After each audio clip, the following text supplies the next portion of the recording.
자, 이번엔 31번 보겠습니다. 자, 31번이고요. 자, 활용 6번째죠. 쏘아 올린 물체에 관한 문제에 대한 얘기고요. 두 번째는 거리, 시간에 관한 문제래요.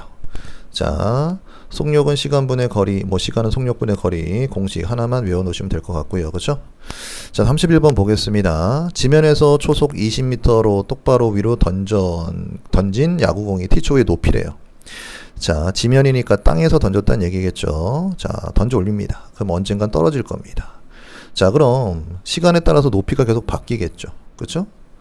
그 높이를 나타내고 있는 게 이 식이다. 여기서 t는 시간일 거고요. 3초 후의 높이는 이런 얘기잖아. 그렇지? 그럼 3초는 t가 3일 때의 그때의 결과 값은 이런 얘기겠네요. 그렇죠?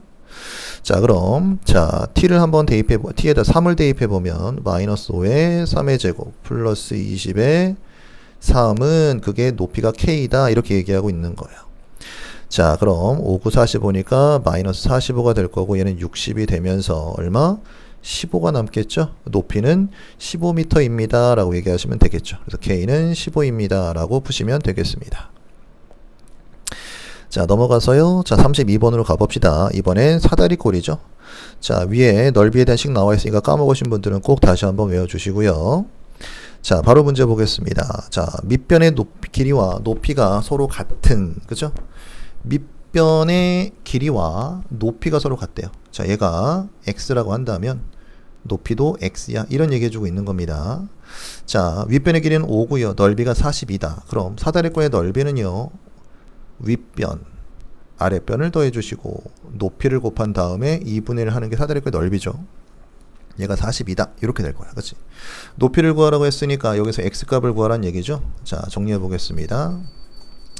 자, x는 전개해 주고요. 양변에 2를 곱해서 얘를 없애줍시다. 자, 그러면 x제곱 플러스 5x고요. 자, 얘는 84가 되면서 이항되니까 마이너스 84는 0이 되겠죠. 자, 소인수분해 해서 우리가 인수분해 하기 위해서 소인수분해 해보면 2, 4, 8, 2는 4, 2는 4, 1. 그쵸? 자, 3, 7에 21. 자, 그럼 얘는 12가 될 거고요. 곱하면 4, 3, 12, 7이죠. 12하고 7이니까 5 차이 나네요. 그쵸? 그래서 xx 12와 7 크로스 해주시면 7x 12x 얘가 플러스 마이너스 하면 5x 나오겠죠? 자, 부호 앞으로 넘어오고요. 반드시 곱해서 상수함과 부호 같은지 확인해 주시고 같으니까 이렇게 묶어주시면 인수분해가 끝나게 되겠네요. x 플러스 12와 x 마 7로 인수분해 되면서 x값은 7 또는 마 12입니다. 근데 우리 도형을 풀고 있잖아. 도형에선 음수는 쓸 일이 없죠. 그래서 7로 확정. 자, 높이가 x였으니까 x 높이는 7입니다 라고 얘기하시면 정답이 되겠습니다. 자, 그 다음 원과 원기둥에 관련된 공식이 나와 있죠. 자, 공식 까먹은 사람들은 다시 한번 외워주시고요. 자, 바로 문제로 보겠습니다.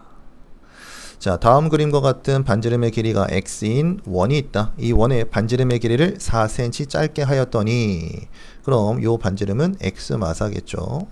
자, 넓이가 얘가 되었다. 자, 원의 넓이는 파이 r 제곱입니다. 자, 그럼 파이 r 자리에 x 마사가 들어가고 r에 제곱하면 원의 넓이인데 얘가 64파이야. 이런 얘기하고 있는 거죠.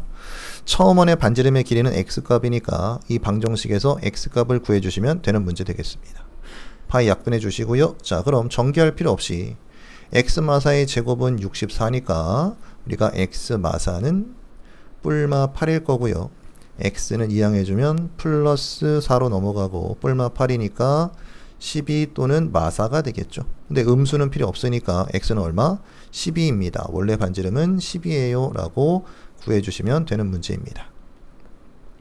자, 그 다음 도로 만드는 문제죠. 자, 자주 나오고 있죠. 자, 근데 여기서 조심하실 건 자, 이렇게 똑바르게 생긴 도로를 풀 때 우리가 수학적 계산이니까 얘를 이쪽으로 붙여주고 아래쪽으로 당겨서 이런 모습을 만들어서 푼단 말이지. 근데 만약에 길의 모습이 이렇게 대각선으로 있더라 하더라도 어차피 잘라서 이어 붙이면 똑같이 똑바른 길과 같아집니다. 그래서 얘도 이런 식이 된다라고 생각하시면 되겠습니다. 자, 밑에 한번 볼게요. 자, 도로를 뺀 나머지 부분의 넓이가 128m일 때, 제곱미터일 때 도로 폭을 구하세요 이런 얘기죠. 자, 그럼 얘도 마찬가지로 아까처럼 얘기한 것처럼 도로를 양쪽 끝에 모았다라고 생각해 보는 거야. 이렇게 밀었어요 라고 생각해 보세요. 자, 그 다음 같은 폭이 일정한 거니까 도로의 폭을 x라고 해보겠습니다. x. 자, 그럼 자, 도로를 제외한 나머지 부분은 뭐가 돼요? 18 마이너스 x. 자, 이 부분은 10 마이너스 x가 되겠죠. 이 부분의 넓이가 128이 된다는 얘기니까 식을 만들어 보시면 18 마이너스 x 곱하기 10 마이너스 x는 128입니다. 이런 형태가 될 거고요. 자, 전개해 보면 180이 될 거고, 그 다음 얼마입니까? 자, 마이너스 28x에 플러스 x제곱은 128. 자, 왼쪽으로 이항해서 는 0꼴로 만들어 보면 x제곱 마이너스 28x. 자, 180에서 128 빼는 거죠. 그럼 얼마죠? 52가 되겠죠. 플러스 52가 남겠네요. 자, 인수분 해볼까요? 자, 51을 소인수분 해주시면 2는 4, 2, 6, 12. 자, 26과 2가 딱 적당하네요. 그쵸? 그래서 여긴 26 곱하기 2가 될 거고요. x, x. 자, 크로스로 곱해주시면 26x와 2x가 될 거고요. 둘 다 마이너스가 돼서 더해주면 마이너스 28. 부어 넘어오고요. 곱했더니 상수항이 플러스. 맞죠? 자, 그럼 자, 묶어서 다시 한번 이쁘게 써주시면 x-26과 x-2는 0이 될 텐데 x는 둘 다 양수네요. 근데 생각해 보시면 가장 긴 변의 길이가 18m인데 도로의 폭이 26이면 말이 안 되죠. 그래서 도로의 폭 x는 2가 돼야 되겠죠. 그래서 얼마? 2입니다 라고 얘기하시면 정답이 되겠습니다.